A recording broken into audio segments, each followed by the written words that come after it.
Southeast Texas Weekly, brought to you by the Modern Vein Surgery Institute at Privity Clinic for Surgical Care. Welcome back to Southeast Texas Weekly. I am sure you have been sitting around the holiday table and a family member says something that rubs someone the wrong way, and then there's tension. Well, here to help us avoid all that mess, it's communication expert and author Geoffrey Tumlin. Welcome, Jeff. Thanks, Mary. So you have a new book out, but first tell us how you became such an expert on communications that prompted you to write this book. Well, two things. So first is that I had the opportunity to study communication when I came out of, I served in the Army for a number of years, and when I came out of there, I had the opportunity to study communication at the University of Texas.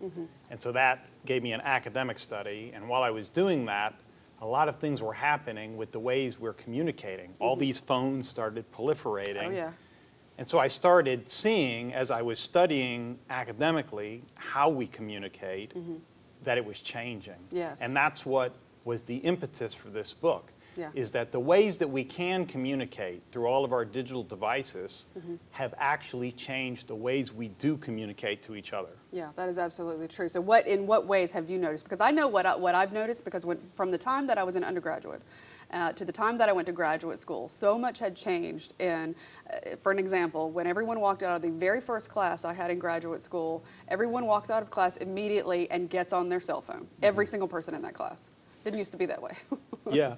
Yeah, I think that what I've seen mostly is that we're a very adaptable species, and we like shortcuts. Yes, we do. And so we've been given an opportunity with a lot of these digital devices to be able to choose dozens of times each day between a harder interaction, like calling someone on the phone or having a face-to-face conversation, Right. and an easier one.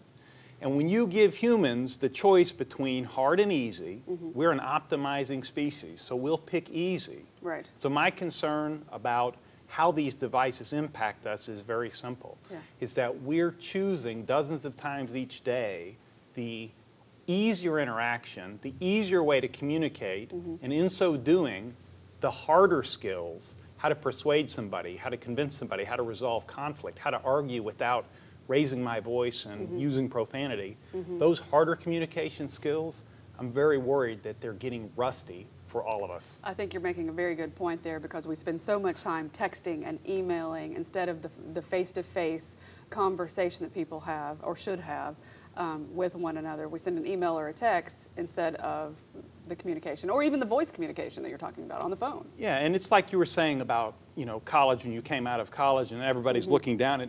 It would be one thing if we were just occasionally using these devices or occasionally sending the abbreviate, but that's becoming more and more of the norm. So I'm getting better and better at what I call communication checkers.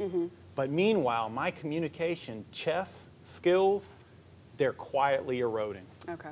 So in lieu of that, or in interest of that, holidays can be so difficult for families, because you've kind of outlined for us the different types of people that we're going to, or family members that we're going to encounter, and you've kind of given them names. Can you go through those with us and kind of give us an idea of how we can diffuse a situation that could turn into a huge family feud during the holidays? Sure. Which one would you like to talk about first? Let's pull up that graphic. Let's start with the constant critic. Okay. And so the critic is someone who's complaining about, hey, I can't believe you did the turkey like this. I can't believe this is the way the mashed potatoes are coming out. The house is not clean enough. That's right. What do you mean you let the dogs in the house? Right. Somebody coming into your area and figuring out how to sharpshoot all the pieces of it. Yes. So what they're trying to do in general is get some kind of a rise out of you. And so my recommendation at the holidays is to let go as much of that as you possibly can. Because when we react to that, when we react to the constant critic, we're giving that person the very thing that they want, and we're escalating a situation. And the key, in my opinion, for the holidays is what I'm trying to do at the holidays is, to the best of my ability, enjoy these people. These are my people. Yeah. It's the holidays, for heaven's sake, right? And not allow something either frustrating or irritating or awkward to escalate into something that's damaging. And and I think that's the goal here with all of these. Let's go to the next one person that we're going to encounter, which is the graceless questioner. I hate these people. Well, hate's probably a strong word. They bother me, let's put it that way, because they ask improper questions. Yeah. And so they ask, So what do you do? You're on the hot seat. Hey, I thought, Yeah. you know, Mary, I thought you were supposed to be promoted by last year. Yeah. And Jeff, you're still renting? What's the deal? And there are people who ask these questions that are a little bit inappropriate. And with these individuals, usually the issue is they're just missing a filter. There should be a filter in here where some of these questions don't come out, but the questions do. And so usually it's not malicious, and my recommendation is you're trying to move away from that question as fast as you possibly can, so you want a totally bland answer. So somebody asks, where's your promotion you were talking about this time last year? You say, look, things didn't work out at the company because of the budget, maybe next year or whatever. Right. You're trying to move away as fast as you can. If you turn around and draw attention to that question, it's totally counterproductive. Right, so de-escalate it again. Yeah, and de-escalation, you've got it exactly right. But de-escalation is a principle that's even bigger than the holidays. Right. Oh, isn't that the truth? Yeah.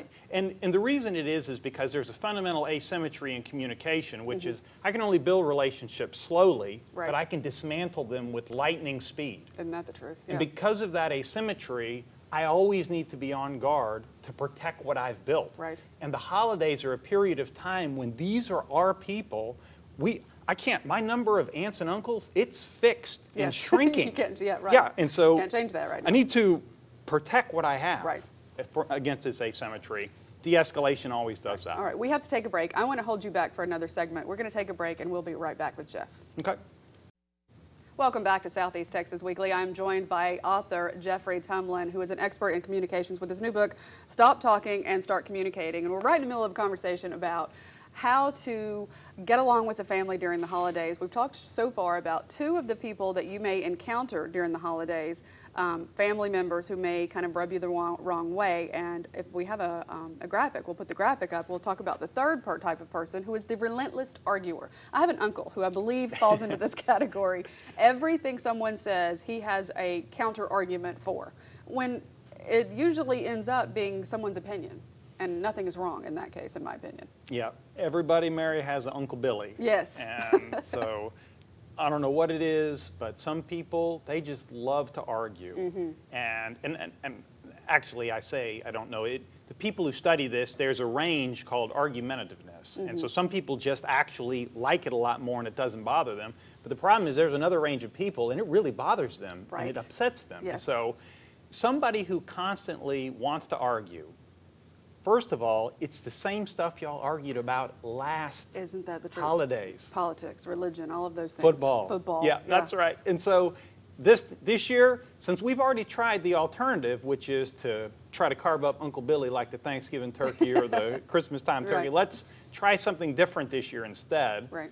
And let's not argue. Just let it go. Because similar to the constant critic, what Uncle Billy is looking for, or the serial arguer, is that individual is looking to constantly provoke some type of tussle. Right. If you don't do it, it pretty quickly can take out the air of the argument. So you just change the subject. You can change the subject, you can walk away, or my personal favorite is, oh, really? Oh, how interesting. Yeah. And let it be totally one-sided. Because if Uncle Billy wants to talk about how bad this is or how good this is, I just let Uncle Billy go. And I say, wow, very interesting. That's great. All right. Good Let it ride. advice. And the next person is the unsolicited advisor. I see. Yeah. The advice. Aunt so-and-so always has to give advice on how you should be doing this right. That's right. Yeah. Yeah. So usually these folks are actually coming from a place of good intention. That is true. I believe that. And so they are seriously worried about how's Mary doing or how's Jeff doing. Right. And so in the spirit of the season, we're just going to let them talk. Right. It's coming from a good place.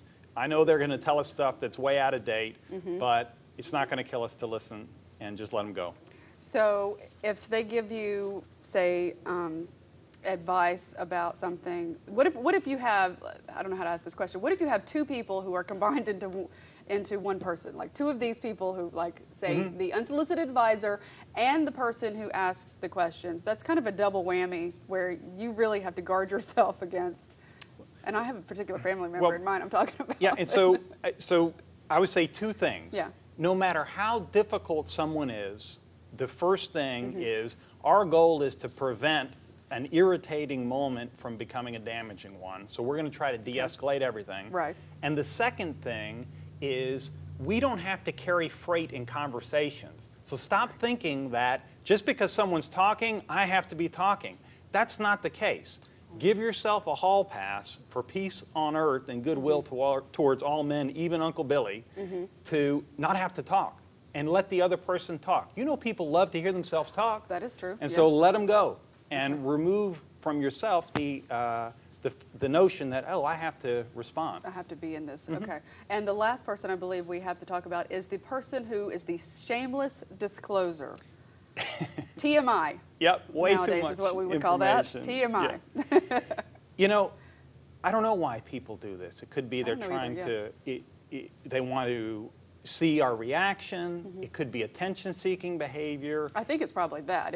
And the people that I know who do this, I believe it's attention-seeking. They want you to have empathy for them. Yeah, and so my general recommendation, because usually what you're hearing, you really don't want to be hearing, is to try to pretend like someone's just reciting their grocery list and that they're telling you the most boring thing in the world. Practice your poker face. It'll be good for if you're playing poker later on in the holidays, total poker face, and pretend like, oh, that's very interesting.